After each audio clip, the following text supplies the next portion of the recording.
These are things that you need to know before you go to Korea.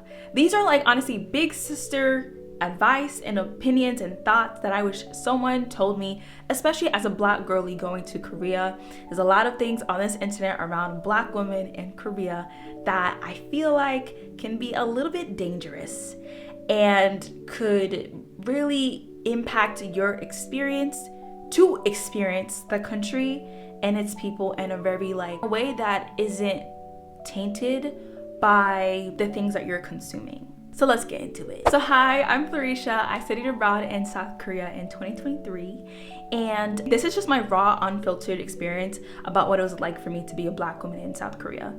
No sugarcoating, no beating around the bush. I just want to be honest with you guys because I wish someone told me this before I went. I did have people in Korea touch my hair without asking, which I know is crazy. I did have people come and sit down and talk to me to ask me to touch my hair.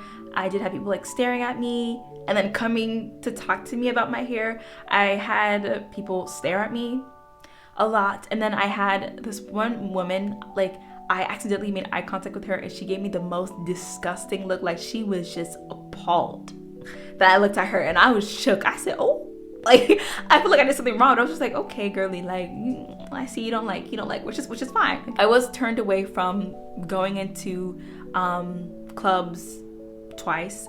Didn't bother me at all because honestly that was something that I was expecting to experience because there's so many videos about foreigners saying oh, these clubs don't, or there are certain clubs in Korea that don't allow foreigners to go in it, and I'm like, all right, cool.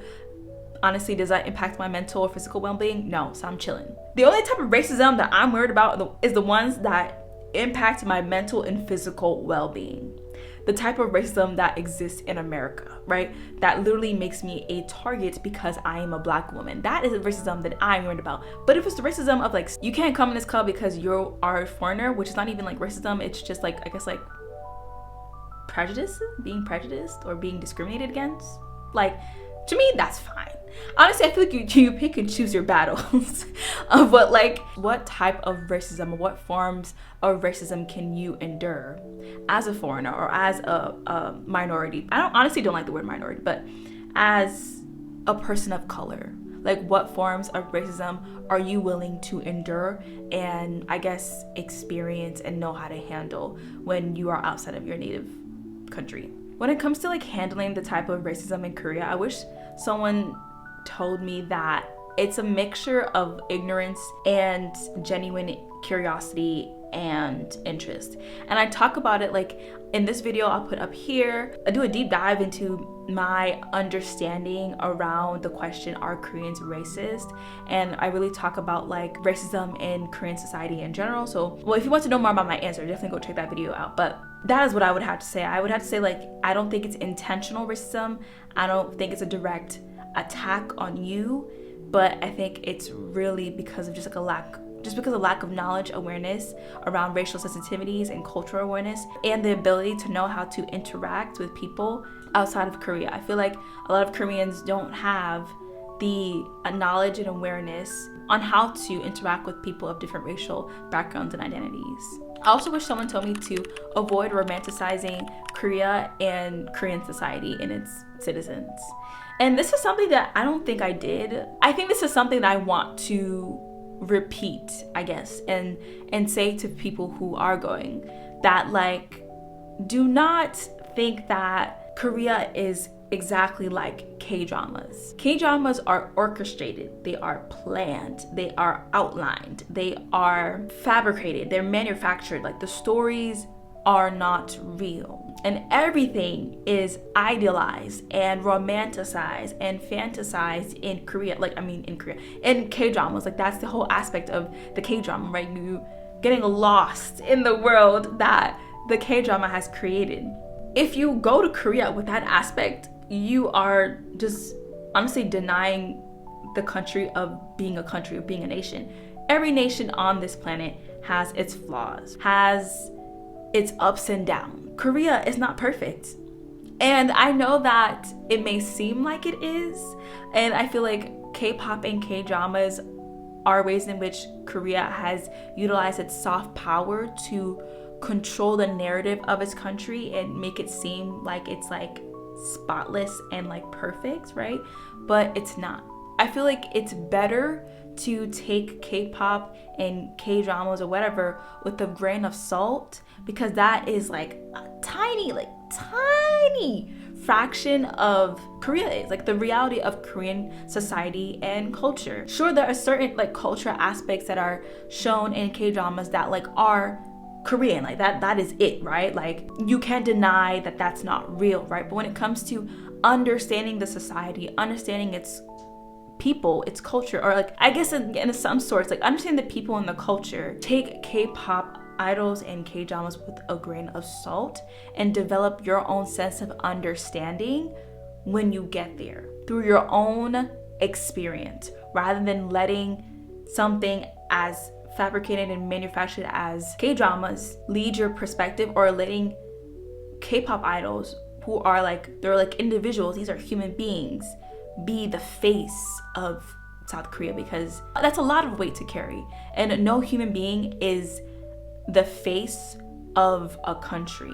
And then I know a lot of y'all have watched like those straight interviews where foreigners are talking about their experience living in Korea, where like there are videos like foreigners experience living in Korea, American experience living in Korea, and da da da da da. They're a good resource. You get to like build your understanding of Korea, understand the nuances of experience and perspectives of what it's like to be a foreigner in Korea. I'm not saying what those interviewers are saying are false or not true, but it's their truth.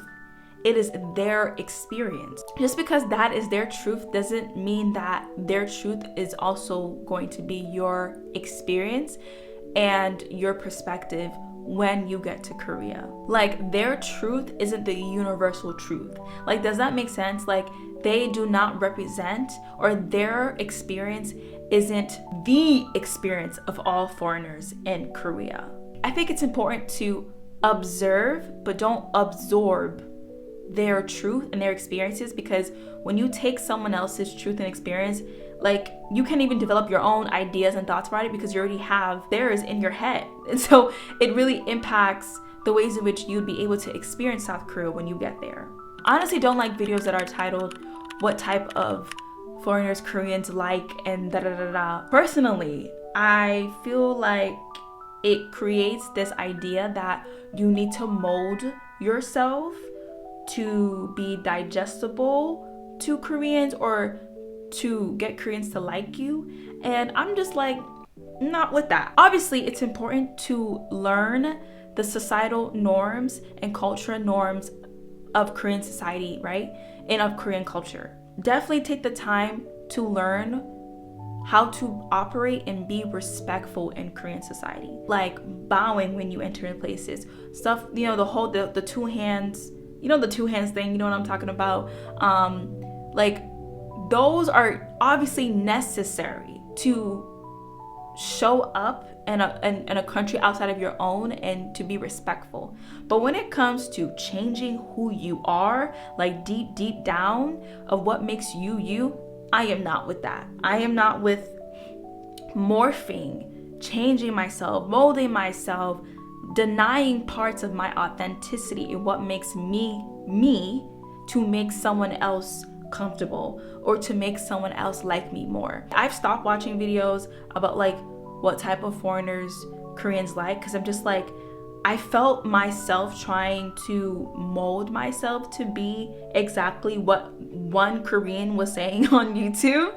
And again, I'm not trying to bash them or anything. That is their platform and they can say whatever they want to say. I feel like it's important to know that when you go to a place outside of your native home, do not lose sight of your authenticity. That's the magic of going to another country and bringing yourself, bringing your culture, bringing your stories, bringing your identity, while also taking the time to learn another and to see the beauty in different ways of living on earth, or different society and cultural ways of living. So yes, don't lose sight of who you are in order to be liked or accepted into society, because there are Koreans, there are people that will like you for who you are without you having to make yourself, morph yourself into what you think they want you to be, or who you think that they want you to be. Yeah, basically, you understand what I'm saying. And then to go on to the beauty standards in Korea, I have a bunch of videos about my time abroad in South Korea. And I honestly wanted to talk about, like, did the beauty standards get to me? And if I'm being honest, y'all, no. Honestly, I'm a little bit shocked. I'm shocked because I think that for so long I used to be an individual who is a people pleaser, who would morph themselves and do whatever they need to be liked, to assimilate, to just to be liked by people. But in Korea, people have acne. Like, I have, one of my insecurities is my acne. People in Korea have acne. Like, when I was on Yonsei campus, I saw so many of the college students with acne out and about, like no makeup on, and I was like, oh my god, I love this. I didn't feel ashamed of my acne. The only thing that I guess like really impacted my experience was like being curvy in Korea, and I wasn't really worried about whether people thought I was like overweight or fat, honestly, because I'm just like, I'm a curvy girl. That is my body. I was curvy before I came to Korea, and I'm gonna be curvy after I leave Korea. So like, there's nothing that I can do to change my curviness, but why would I want to change it anyways? I think that there's certain like elements of, I guess, like Korean culture that like I liked, or like specific things about the Korean women that I really, I guess, adopted. To be specific, I think that like being a soft girly, like being like soft, cutesy, and like feminine, like that is something that I've been crafting over the years, because there isn't a lot of black girls right out there who are like soft girlies. Like, I've just started seeing like an influx of black women portraying or like living this soft femme, you know, like kind of ethereal, magical, you know, stuff like that, like type of vibe. And I think that when it came to like like Korean culture and the makeup and the cutesy things, like that's what I was gravitated to. So I took aspects of what I felt resonated with me, or like what I liked on the Korean girls, that I was like, oh, that's cute, I want to do that for me too.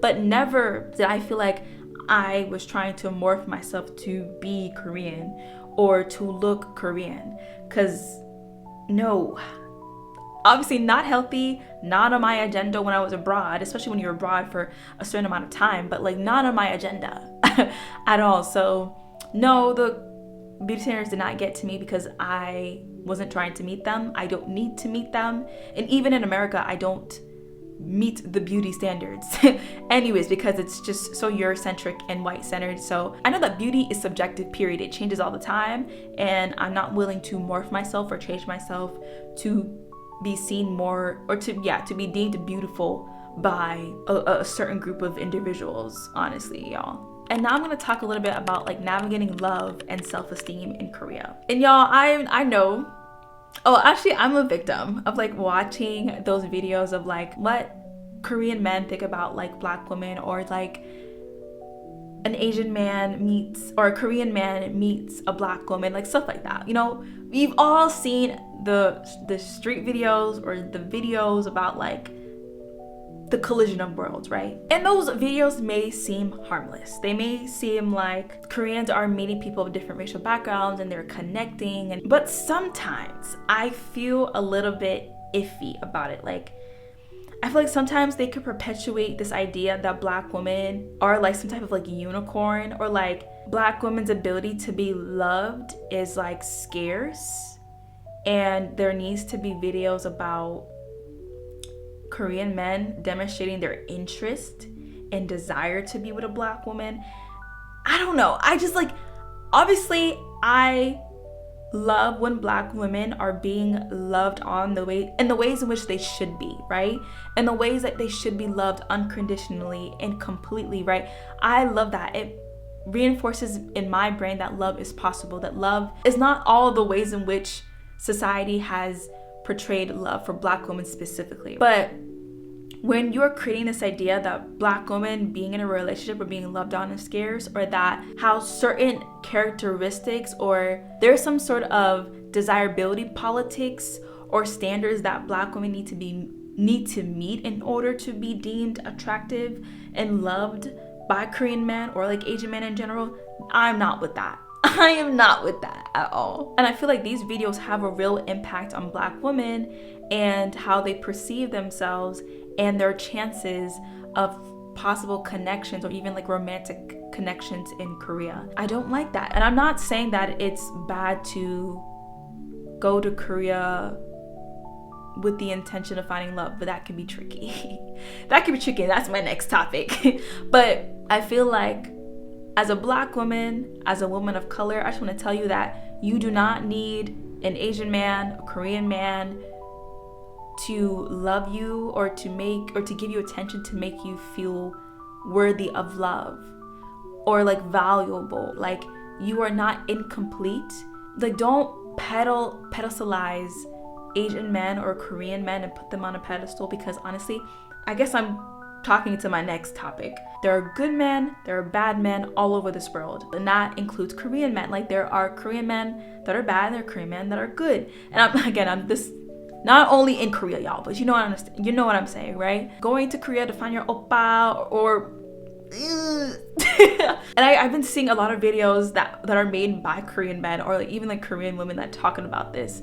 Like, again, the K-pop idols, the K-pop actors, they do not represent the entire population of Korean men, period. Again, I'm not saying your chances of being loved or finding connection in Korea is not possible. It is possible. Like, anything is possible. But it's like, make sure that your intention and your purpose isn't coming from lack, isn't stemming from a need that will result you in, like, I guess, attracting or like experiencing like low-level men. That's the thing. I think that's what I'm trying to say, because there are men that fetishize Black women, and I think if you go, they're also fetishizing Korean men or glamorizing them or idealizing them or putting them on a pedestal.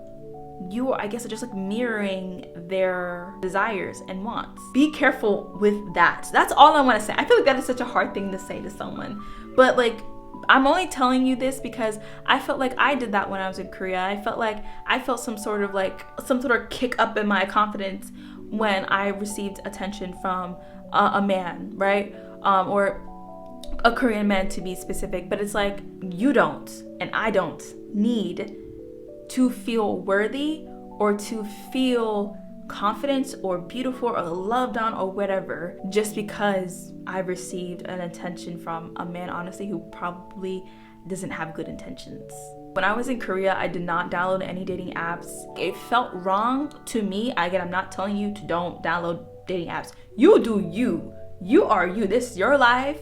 You are a young adult or grown woman or whatever, right? You do as you please.